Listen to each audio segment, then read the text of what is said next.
Proudly brought to you by African Monitor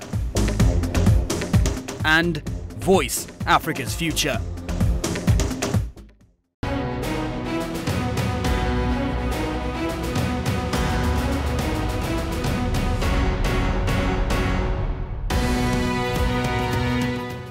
For the last 2 years, the United Nations has been engaged in a global consultative process to develop a new development agenda with a new set of goals to replace the current Millennium Development Goals. A few weeks ago, the first concrete draft of the proposed goals was released by the UN's Open Working Group and presented at the UN General Assembly in New York. So what should be on the global agenda post-2015? And importantly, what lessons have we picked up since 2000?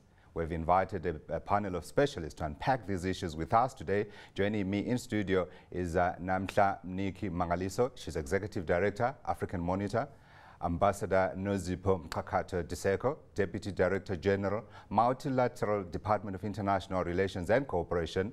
Opia Mensah Kumar, Resident Representative at Interim at the United Nations Development Programme.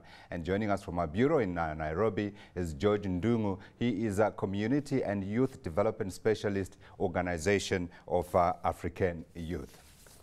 Now, those of us with children will be familiar with this question. Are we there yet? Well, I think it's an important question for us to begin with as we begin to examine what has been happening since 1990, and we're coming close to 2015 when we need to define a new development agenda. And I want to start in Nairobi. I'm beginning with you, George. You are the youngest member of the cast. You were, in fact, 10 years old when the MDGs were originally agreed upon. I want your assessment as far as you see in terms of how much we have progressed or not progressed since the MDGs were started. Thank you so much. And as you have mentioned, I was very young when the MDGs came into place in 2000. And then I learned about the MDGs when I was in my secondary school and then to the university. So I didn't really know what the MDGs are all about. But I think based on the country context in Kenya, we have been able to achieve some of the MDGs. For example, on primary education, Kenya has made a great progress in that, especially on access to free primary education. So that I see as an improvement as a result of the MDGs. And also on maternal health, Kenya has just started implementation of the free maternal health for women. So that's also an improvement that I can say that is a result of the MDGs.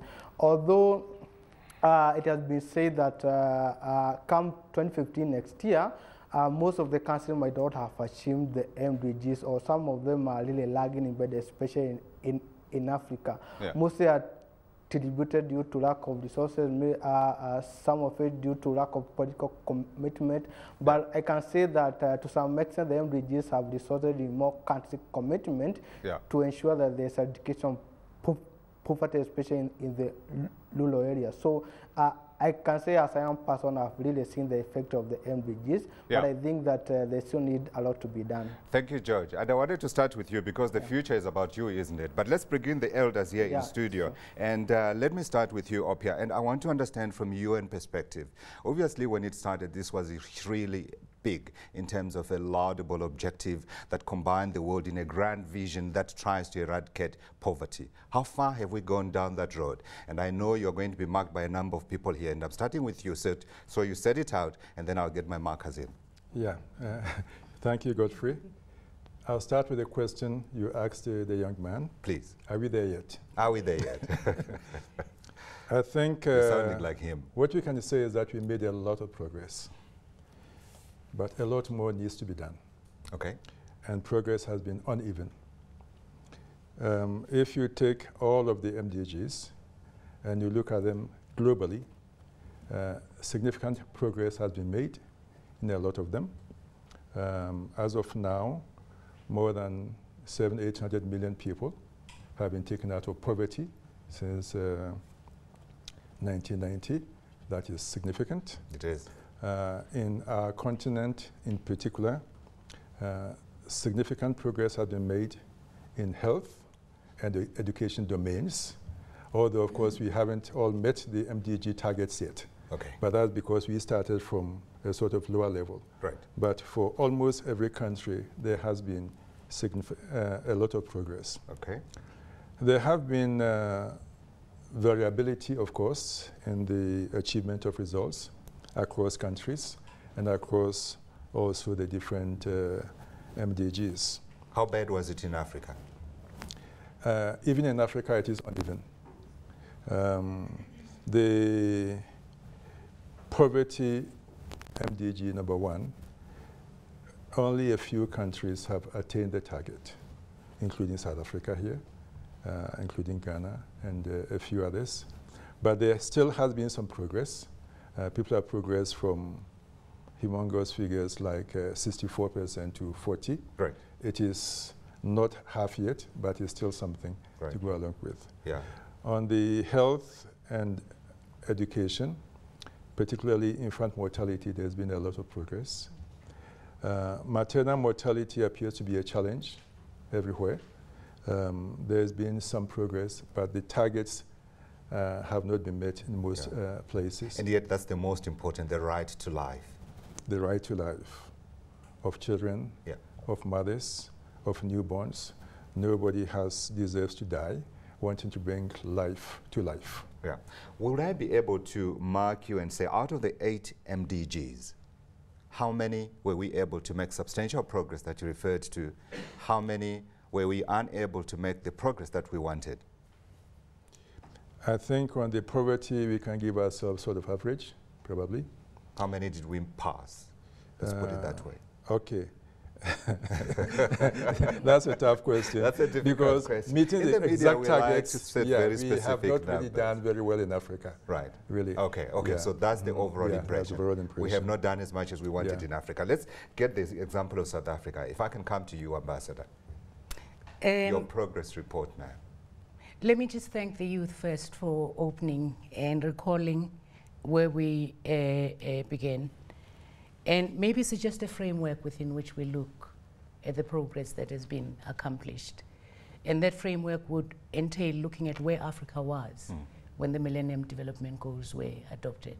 It was very dire for Africa. It was the years of the hopeless continent by the hopeless continent. Many countries were indebted. There were negative growth rates. And I think to have come to where we are and are exhibiting the statistics that we're talking about in a context where development is a continuum. You don't just lift, take off, and achieve everything all at once. We must acknowledge the progress that has been accomplished, but also be fully conscious of the challenges that lie ahead. Accepted. South Africa has done very well on poverty eradication, actually, and nutrition. We are no longer on the hunger map, as it were. In fact, FAO is awarding Ghana and South Africa an award for meeting that Millennium Development Goal. Okay. There's been progress on health, and there's been progress in a variety of various areas. The critical thing is, how do we build on what we've done? Achieved, Yes, and not lose the progress we've accomplished. Take forward. Education is an ideal. You don't drop it. You build on it. South Africa is already upscaling from access. It's focusing on the quality of education. With respect to access to health, we're looking at the variables that are critical for addressing maternal health. Access to clinics is not enough. And income is important. That's why grants go into the mix of supporting efforts to meet that Millennium Development Goal. And I think for me, in a context where Africa is turning the corner, we need to have clarity as to what remains to be done and what is it that will help us achieve progress. Would I be able to get you to tell me, out of the 8, how far South Africa has progressed on all of them? And I want to be able to have a sense of, did South Africa manage to do 4 of them, or 5 of them, or 6 of them successfully, or there are still many gaps, and if you can give me an indication where those gaps are. Education, of course, I know, as you said, It is a continuum. It is a continuum. There will always be gaps. I think policymakers are never satisfied with the progress that has been accomplished. Now, when you measure South Africa, you need to actually understand where South Africa was. 6 years out after democracy. We had to de-racialize education first and have one unitary education system. I grew up in a situation where there was a multiplicity of education systems underpinned by different ideological outlooks. Bantu education, Christian national education, education for the so-called colors and everything. To be able in 2000 to amalgamate, having started in 1994, amalgamate all of those, de-racialize, including all the services that are pertinent to all 8 Millennium Development Goals, I think is quite a feat that has to be acknowledged. In a context where, with human settlements, you are dealing with the history of the Group Areas Act. Remember, Africans couldn't be in Sandton, otherwise would be subject to the Vagrancy Act. And try to provide people with decent housing. I'm informed that South Africa is actually the only country in the world that provides housing free, that builds housing free. The RDP houses, over 5 million have been built. And the difference between us and social democratic countries in Europe is that you rent it. That was stock of housing that belonged to the state. But these units of houses individually belong to people. So a lot has been accomplished with respect to human settlements. The provision of electricity, the provision of potable drinking water. Sanitation. Where you have to transcend the Bantustan system that set a pattern for entrenching poverty. So you have to cut across that and ensure that you unite the nation to be able to use your resources cost effectively, giving content to the equality of every citizen. So you are saying tremendous progress has been made? It's been accomplished. Okay, there are still gaps, but it's progress never has enough. been made. The reason why I wanted you to speak first before I asked Namhla is because I wanted you to set out forth from your perspective where you see the development. Now, she is in the NGO sector, so she obviously works with you, but I think she's more independent. Yes. Namhla. We would hope so. And I was so happy to be counted amongst the elders, because you said you were coming to elders here. So thank you very much for that elevation. So, I mean, I completely, agree in part with the sentiments that are being shared by the panel, that we must recognize the progress that has been made. But I think it is overstating it to say that we've done tremendously well. Break it down if you can, at the Africa level, and if you can at the South Africa level as well. Absolutely. So we know, for instance, that when they talk about the statistic that we've done well with MDG 1, eradicating or halving poverty. We know that that is accounted primarily by other southern nations, particularly the progress that China and India has made. Africa has not made significant progress in dealing with that particular goal. Now, South Africa is a great example in terms of the fact that we have achieved that one goal, but that is not reflective of how the continent sits. And so we still sit at a place where hundreds of millions are still experiencing poverty on a day-to-day. This is across the continent. This is across the continent. The two goals where there is some, comfortable progress, I would say, are in relation to access to education as well as in relation to access to healthcare, and particularly some of the areas around gender parity. But even those, a lot of what we do as the NGO sector is that we want to go and talk to people on the ground so that we see whether their experiences match up with the statistics that get thrown at us. And one of the things that is the biggest gap with the MDGs is that the experience of poverty at the grassroots level is still quite rife. And so, and one of the things we're hoping for this new agenda is that it's going to start looking at issues of exclusion, economic exclusion, issues of inequality. The paradigm, the development paradigm for the MDGs was such that it understood that development gets given to people. So you do stuff for people.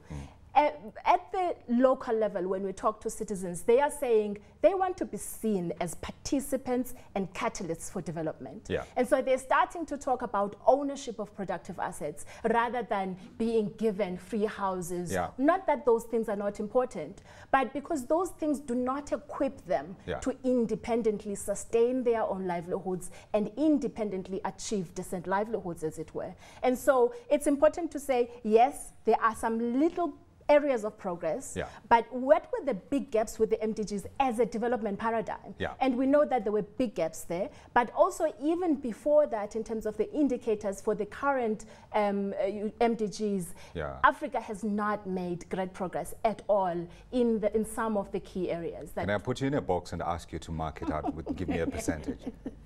Percentage of? In terms of the progress that you have seen over the 8 MDGs. It's difficult to give a percentage across all of the MDGs. I mean, we're talking about, I mean, we're talking about a number of indicators here. And so you would really need to cram it down to say, and I would need to give you sort of like a perspective from the NGO sector and a perspective from African Monitor and say that I don't even think that we've achieved 50% of the things that we wanted to achieve across the goals. And I think that we need to be a lot more ambitious in terms of what it is we want to achieve with this new development agenda. Now we need to move, and we've talked about what has been, and we need to talk about the lessons that we took out of the current MDGs and what we carry forward post-2015. Can I start with you, and then I'll go to George, but I want to start with you and say, what of the criticisms of the MDGs exercise has been that you are talking about percentages, you are talking about ratios, almost as if the world's population has not been growing. That's number one. Number two, that the data quality that has been used and available and has been used to try and judge the progress that has been made has not been adequate. How are we addressing that in the 2015 agenda, post-2015? Thank you. We still believe the MDGs provided a sensible blueprint and platform. Sure. But over the past 2 years, like you said, and even before, there's been a lot of soul searching and consultation and discussion, including with the civil society, with people on the ground, with countries, with everybody practically on his ankle. And the UN set up this open working group, chaired, by the way, by the permanent representatives for Kenya and Hungary. So one of our own was in there. Yes. And they have distilled and encapsulated a certain number of ways forward. We have realized the gaps in the existing MDG framework. That is why we are looking forward to a new set, a new agenda. Right. First of all, you talked about the data quality and so on. That is an issue that goes beyond this particular agenda. Unfortunately, within many of our countries, the quality of data seems to cohere, be consistent with the level of development. So in many places, we do not have up-to-date data or quality data. So in the new dispensation that hopefully will evolve after 2015, there's a lot of emphasis on improving sustainability statistics and data collection. Absolutely. To manage monitoring, to manage planning, to manage evaluation, so that when we come here in 2025, you ask us these questions, maybe we can give you percentages. Absolutely. She's going to come up with percentages. I want to address my next question to the two of you, and it's around the difference that the goals themselves, in other words, the setting up of the goals themselves, have made versus what some people are saying has been the real driver of change, and you alluded to it.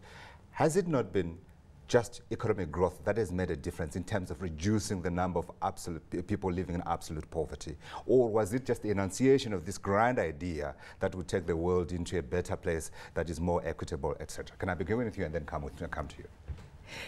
I just want to respond to Naunhla first. What I love about civil society is that they stretch the boundaries of possibility. They must.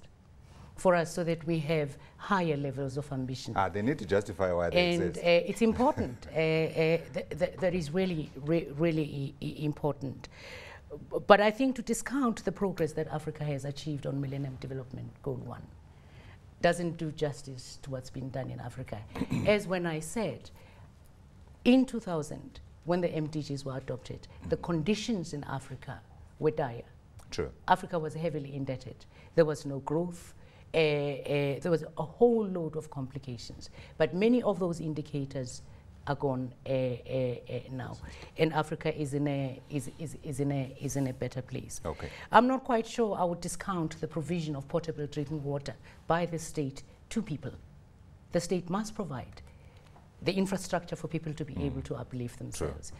So for me, I see a mix of interventions by the state in Africa, as well as, I think, economic activities that are interrupted by the meltdown that have led to the progress. Of course, we want to have attained 100%. We want more. Yeah. Yes. The question is, how do we build on what's been accomplished, finesse the policies, and to allow people to do more for themselves, as we also allow economic activities to expand the cake. Infrastructure is very important, which is why African heads of state have committed to infrastructure development. I would not say that that will disempower people, that is doing for people things that they could do for them. True. The state must set the context in Africa for people to be able working together with various sectors of society to uplift. So the biggest lesson for me, I think what was unique about the Millennium Development Goals, in a context where there had never been any commitment to development. There was a commitment publicly for the first time, globally. A commitment to development is that they compelled African states to look at their resources and to develop programs. They compelled Africans. So that's a lesson for me about the role of the... You see, I'm getting educated because time is running out. Yes. And I need to get these other voices very quickly in. Your last point. Yes, they compelled the state. It focused African minds to focus on the It focused African minds to focus, to be able to do that. So we must not lose that. Sure. What helped also was the coherence of unity in Africa. That's a second, I think, for me, lesson that we need to learn. A united Africa can do more. Absolutely. Which is why trade amongst Africans has increased. Contrary to what is said, that we trade more with Europe and other countries.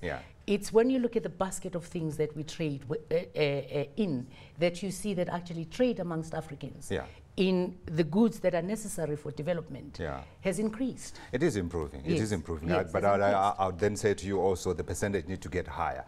I want you to come in because I want to go to George so he gives us his vision of the future. But I wanted you to look at this whole issue of whether really growth was more important than the setting up of these Russia-sounding grand MDGs. A really good mechanism or strong mechanism of focusing African minds is to listen to the cries of African people and what it is they are saying is their next level of ambition or vision for a future.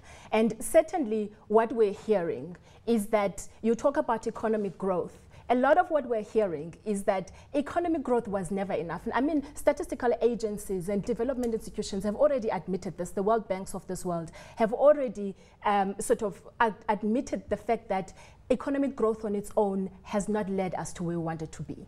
Because all economic growth does is it perpetuates the problems that we currently have, including inequality, including perpetuating the levels of poverty that we face. And we're talking about inclusive developmental economies as a very different paradigm. I like it when the ambassador starts talking about issues related to infrastructure, but proper citizen-driven infrastructure. When Africa commits to a new form of industrialization that brings in the capacity of African citizens to drive economic growth and economic development, that is the paradigm we're looking at. And so we're saying it's good and well to say we are providing primary health care. It's perfect to say we're providing education, particularly quality education. But we have to do more than that. And this new paradigm, and I think policymakers are still struggling with these new ideas of saying, how do we make sure that we're shifting from the perceptions about economic growth as the panacea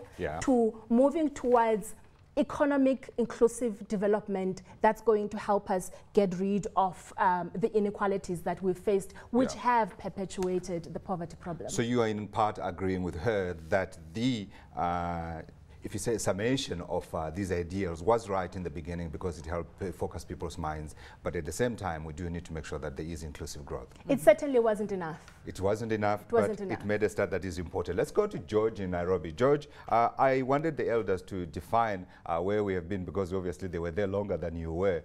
Let's talk about the future. From where you sit, you mentioned that education and health were two areas where you saw visible progress. What about in the future? How would you frame the agenda post-2015?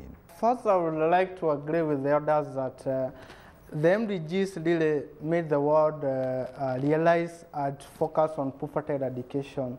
Because, as I mentioned, we didn't really have a commitment toward poverty eradication. But one of the critics of the MDGs was that it was not people-centered. It was not. It was just a top approach whereby people are not consulted on what they really wanted the MDGs to focus on. So it was seemed like it was just like a token for the different countries to say that this is like a gift for you with the new millennium. And which made it impossible for us to say that this really a global commitment, but really like a focus for Africa to develop. But so the main challenge of the post-2015 agenda has been, how do we create a universal agenda that every country can own up to, as it can be implemented in every country? And one of the good things that I've really liked about the post-2015 agenda process is the fact that the UN and the member states have tried to consult with everyone, starting from the high-level panel, which had for a meeting with the participation of the people most affected by poverty, having for meetings that make sure that the civil society are involved. So there's really a clear focus on how to ensure that the people that are going to be benefiting from the new framework, we actually have their voices heard. And that has been really achieved because the post-2015 agenda is supposed to be based on the sustainable agenda, especially on the 3 pillars of sustainable development, economic, environmental, and also social, because we don't want a way that we are saying that we're improving the social and economic life of our people, but we are not really conscious of the environment as the negative effect of the way we produce and the way we consume.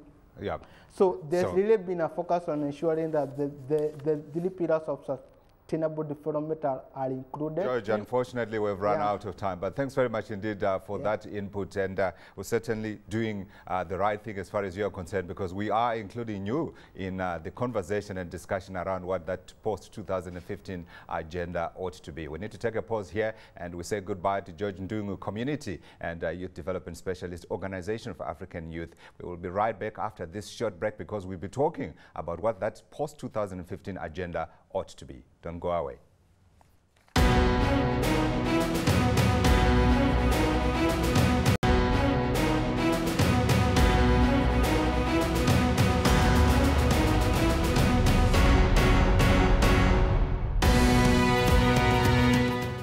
Welcome back. You are watching a CNBC Africa special. We are focusing on Africa post-MDGs 2015 agenda. I still have Namhlamniki Mangaliso, Executive Director, African Monitor, Ambassador Nozipo Mkakato Tiseko, Deputy Director General, Multilateral Department of International Relations and Cooperation, Opia Mensah Kumar, Resident Representative at Interim at the United Nations Development Program. And from our bureau in Abuja, we are joined by Dr. Chris Otabo. He is Head Communications MDGs Office. Let me start with you, because you're joining us after we had discussed what lessons we picked up since 2000 and also through the last 15 years or so. So I wanted first to get your sense in terms of what you want post-2015, and then if you can add 1 or 2 points about the lessons learned, I think they would contribute very much to the general debate around what we can pick up and make sure we take forward. Talking about lessons learned with the MDGs program, there's so much as a country we have learned prosecuting the MDGs. First of all, the power of partnership has helped us to gain a lot of mileage. As a country, we have leverage on partnership between the federal government, the state governments, and the local governments where the people are. And this partnership has amplified our efforts. It has resulted in synergy to drive development down to the grassroots. And with our conditional grant scheme, which is an international best practice, we have been able to muster a lot of funding from the local government and the state government in partnership with the federal government. And then it also encourages ownership of projects because we found out that standalone federal government project, which is the top-bottom approach, has not worked in the past. But where the people participate, they put their monies and they give their time, those projects have been found out to succeed more than when the federal government brings projects to the people. That's one very strong lesson that we have learned working on the Millennium Development Goals. Right.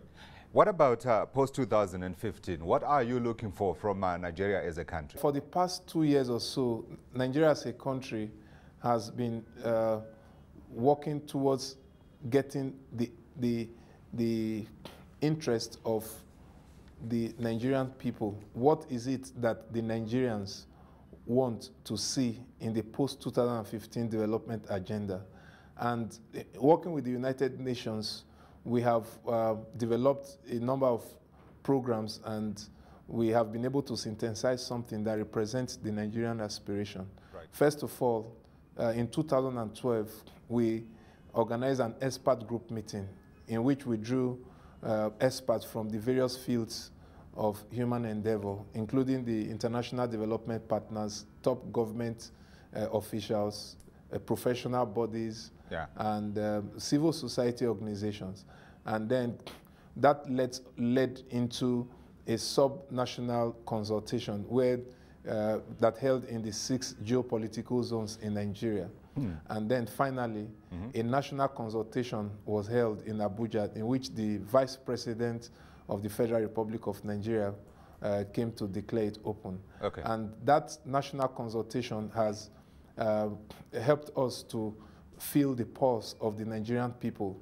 And apart from that too, we have, as a country, we have supported the My World Survey that is organized by the United Nations Millennium Campaign. And it's an online portal in which young people have the opportunity to ventilate their aspirations, talking about post-2015. Nigeria was the first country to top the chart of My World Survey in the whole world. And Nigeria also was able to deploy My World Survey and assisting countries like Ghana and other countries to stimulate their interest. And for that, Nigeria was given an award by the United Nations Millennium Campaign in the just concluded United Nations General Assembly for the work we have done. In all this, something stands out as the aspirations of Nigerians. If you can very quickly go into those. I'll give you just a minute. Quickly go into those 2 things that stand out. First of all, Nigerians think that we must finish the unfinished business of the MDG. And also, poverty eradication comes on top of the list in what people want to see post-2015. And then youth unemployment is a burning issue because a good number of Nigerian young people are unemployed. Nigerians want to see youth unemployment tackled in post-2015 development agenda. Then we also looked at inclusive growth because Nigeria has been growing economically on paper, but that has not translated into the lives of the people. So Nigerians want to see inclusive growth. And then population explosion is also a factor. And then the climate change came on the list, but not really top on the list. And then gender equality and universal health coverage. Those are some of the issues. Key issues from the Nigerian perspective. Thanks very much, Chris, for that input. Let me come to you and ask what you want to see post-2015. I don't know whether we're talking from a framework perspective or we're simply discussing specific goals goals and targets that we want to see. Can I quickly go through with you? We've got 6 minutes, so we've got a minute, and then let's get into an interactive discussion. Okay. You want to? Yeah. Okay. Quickly, I think we all recognize that the MDGs have not been met. And even if they were met, we would not have attained development. Because the MDG goals, for instance, poverty was to cut by 50%. Yes. Which means there would have been still 50% of poor people who were poor. Right. You know, so obviously we had to be more ambitious and more inclusive. I think the consensus that appears to be emerging globally is that growth must be inclusive and must be sustainable. Yes. So that is definitely something, because we've had countries which have grown and just succeeded in growing their inequality. Yeah. So inclusive, sustainable, and people-centered growth is an emerging priority. Sustainability of the planet we live on has really come to the fore in this, is going to come to the fore in the new agenda. Right. And then a number of specific issues which, and this is because the OWG process engaged civil society and everybody else, issues such as infrastructure, such as energy, which was not specifically covered in the previous, water and sanitation, which directly affects the quality of life of people, especially poor people. They have all come to the fore. So I think we have learned from the gaps in the conceptualization, let alone the implementation. Absolutely. The conceptualization of MDGs, and are looking beyond that. So assuming we're going to be perfect, what else would we add? Right. And I think those issues have come up. Ambassador, while I wait for your input, I just wanted to ask if we should not be placing institutions at the top of this agenda. Institutions are very important. But again, the benefit of what's happened in Africa is that we've seen a lot of institution building.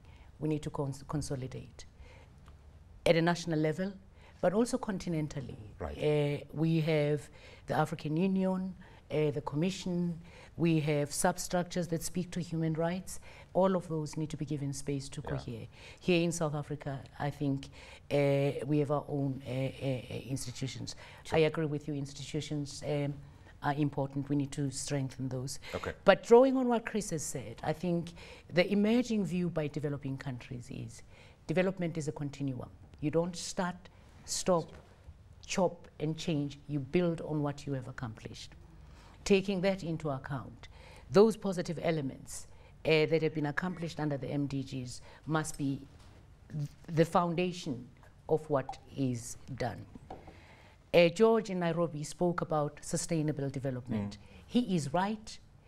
Member states, including Africa, have agreed that the starting point for the negotiations on the post-2015 should be the SDGs, the set of SDGs that were agreed upon by member states and were adopted in a resolution by the General Assembly.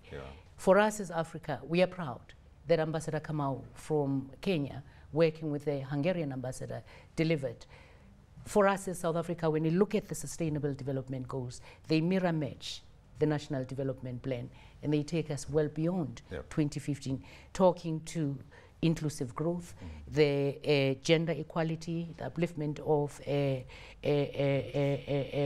women, youth, empowering the youth, not as a problem. You know, people talk about youth, the youth bulge, and I think it's something pejorative about looking at the youth as a bulge. They're a dividend. How do we empower them? They've got an energy that we need to utilize. They have an energy that we need to utilize. But above all, our youth is the basis of our comparative advantage in Africa where we are. Our future is in that. And so we're happy to start with a set of SDGs. Absolutely. So we made a great start. We made a great start with it. Namhle, you're getting the coach. So very quickly. your input on those, because I want to open to other ideas as well. Right. No, I mean, I couldn't agree more with the perspectives on the table. That I think the things that have been highlighted are really important. We are at a really privileged position in Africa because we've got the Common Africa position. That's really done a good job of bringing together the various perspectives from citizens, from governments, from business. Are you talking the 2063 agenda? No, no. So Africa came together through the African Union and developed what is called the Common Africa Position on post-2015. Right. It borrows from 2063, but it focuses particularly on what position Africa wants to push at the United Nations for this program. There are one or two things I think that were not mentioned, which pick up on the Common Africa Position. One is really a strong need to commit to a transformative agenda. Right. And so while we recognize that there's been work that's been done in the past, we realize that there's something in the paradigm that needs to shift in the way in which we view human resources. In other words, how do we look at people, young people and women being the critical aspect of that, and how we increase their own capacity to claim the kind of world that they want. I think a second element that maybe is important to highlight, which hasn't come up yet, is the question of transparency, accountability, and good governance. It surprised me in the negotiations how much tension and disagreement there has been amongst member states, global member states, around saying we have to have a goal that commits member states to being accountable for the commitments they make. Right. And I know that the Common Africa Position stands behind that idea, but there's a really strong push globally from some countries who are saying we don't want this as a goal. And that's the essence of the problem, because we know that governments have been brilliant at making commitments that they don't implement. And we don't want to come back in 2030 saying, what have we done? We want to make sure that we implement the commitments we made. The only way we make sure we do that is to ensure that we've got accountable government that basically embraces citizens as one or as part of that system of accountability. Absolutely, and importantly, I think we should be able to measure that accountability and ensure that where there's transgression, there are sanctions. Let's open up the debate to the floor. Ladies and gentlemen, identify who you are, your question, try and be sharp as you can so that we can get as many voices as you can. Good afternoon. My name is Nachira Lankombo. I work for an organization called the One Campaign. We've also been involved in consulting African citizens, primarily in 3 countries, Malawi, Zambia, and South Africa, to find out what they would like to see in the new MDGs. And 2 big issues came up. One that was pointing to the issue that Namla just talked about accountability. It looks like there's a confidence crisis in terms of state institutions to deliver development. And secondly, young people talked about the need for the transformation of economies. They want jobs, they want quality jobs. So I want to find out from the panel and maybe from the ambassador, what game-changing things is Africa going to do to build on its progress, to accelerate that which these young people are looking for. We know that 10 million young people enter the labor market every year. So the post-2015 MDGs have to be delivered differently from the first set of MDGs. Thank you, ma'am. Ambassador, you want to take that on? A question on accountability. Yes. Again, there are things in place in Africa that have been put between 2000 and now, in a context where, again, the African Union, when you look at its reconstitution, it began in 2000. You've got the African peer review mechanism. Norms and standards are setting in place. There will be no unconstitutional changes in government. What I see is a lot of sorting out. We inherited problems. We can't run away from the fact that we inherited problems. But what I like is that our leaders are saying we can't blame the past. We need to have things in place now. Ambassador, I must interrupt you because the peace and security organ of the African Union has to be effective to make sure that it keeps the peace and it intervenes effectively. So, as a goal on peace, how do you strengthen and ensure that it has the adequate resources to be able to fulfill? How do we ensure that there is no Lesotho, there is no Central African Republic? Again, I think it's by allowing the mechanisms of the African Union to do the work that need to be done. We've seen SADC intervening very decisively in Lesotho. in a context where Africans believe that at the end of the day, it is going to be the people of the countries affected who sort their problems. In South Africa, it was South Africans who sorted out their problems. Had we not, amongst ourselves, decided we need to negotiate, the choice is either we kill each other, we would not be where we are. Basutus must come to that conclusion. Processes are being set in place by SADC to be able to do that. We see in the DRC the intervention of the African Union, the coming together of structures of the African Union. We're nowhere near where we would like to be where we are. Now, here's a challenge for me for the youth of Africa. You need to get beneath the problems that we have. We need to look underneath and say, what is it that is creating these problems just when Africa is poised to take off? Africa is in a good place, but what is it that is creating the problems underneath? The contestations that we've inherited, because we have resources. One of the things we want in the post-2015 development agenda is control of our natural resources in order to be able to achieve transformative growth that empowers women and children, where no one goes to bed hungry. But I dare say part of it is because we in the media are also allowing these thoughts to flourish. So where there's a protest in one part of the country, it quickly spreads to the other part. Do you want to come in? Very quickly. I think that's an excellent contribution that you made. Just to add to what the ambassador just said, the common African position and also the SDGs have anticipated already some of these issues. I think everybody who is honest and looking at where we are will acknowledge that transparency, avoidance of, to use the word, corruption and so on, will help, will give good governance a good name and enable Africans to have confidence. So that is being addressed. But in addition, and that is why I wanted to pick up from, they are also calling for peace, security, and stability as an enabler of development. And I think there again, tomorrow's people, that is you young people, need to get beneath the peace movement, the peace and security movement, because the fallout is always yours. You see that all of us, all the people, get together when there's a problem in DRC or CAR or whatever. I think the young people now have a responsibility to organize and assume a leadership role in providing peace and security as an environment for development here.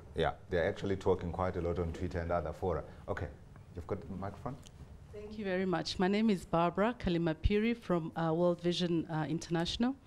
I had two questions, but perhaps I'll just ask one in the interest of time. Thank you. I heard Namtlas speak quite emphatically around the whole issue of inclusive governance and inclusive participation.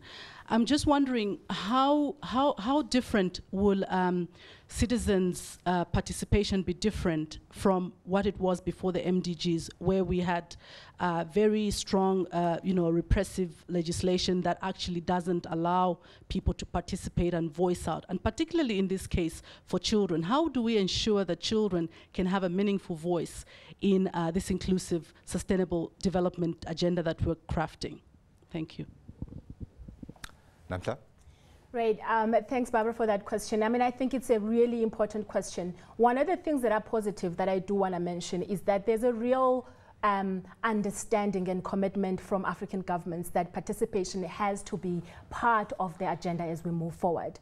I think the big question that we face, particularly as we talk about means of implementation, is what kind of systems do we put in place to ensure that we allow room for collective participation? So, for instance, if we have structures such as the APRM, which are problematic in themselves because of the political quagmire that they've faced in the last 5 years, how do we strengthen and consolidate those processes so that we legitimize and validate things that are coming from the ground, from citizens in particular? And I have to mention that the role of civil society is really important in relation to that. Recent studies that were done, I hope I wasn't, but I sound like I am. But you know what?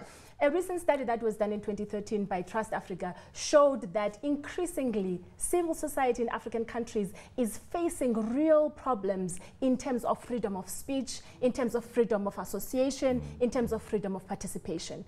In particular countries in the African continent, all of whom have ratified statements from the African Union that promote citizen participation, are actually closing down civil society by closing down funding mechanisms, by imprisoning civil society members, and that is a problem. And so for me, at the bottom, I think, of this commitment, or the commitments that our governments are making, is what kind of energy, political will, commitment, and implementation and practice do we put behind the commitments we make in public in terms of what it is we want to do. Absolutely, and so it just doesn't end up as talking. 2 quick points, and that's it, unfortunately. We've run out of time. Quickly. My name is Bob Mwingamnyati. I am from AIDS Accountability International, as I also thank Sonke Gender Justice and Save the Children for making it possible for me to be here. A quick comment. I think by default this conversation has almost gone to the discussion around young people, which I'm really happy about. But when we look at the 3 segments of the Sustainable Development Goals of economic side, sustainability, the environment, as well as the social. I just want to emphasize that even as we ensure that we discuss highly on the economic side and the sustainability of the environment, let's also emphasize the social aspect of young people, keeping in mind that young people are not a homogeneous society. So my question quickly is to ask maybe the ambassador, as we as Africans are also on the table to discuss the Sustainable Development Goals, which is a program not only for developing countries, but also for developed countries. How do we not lose focus of what we have created as an ambitious site for ourselves in this scope where we know that the developed countries also are, what are we trading off in this sense? Okay, thank you. We've got a minute. Just 1 minute. My colleague there has pointed out, I think, a very important thing that we need to understand in these negotiations, that development is highly contested. So you have to come at it understanding this. So when you talk about the role of civil society, imagine the kind of democracy that you'd like to have.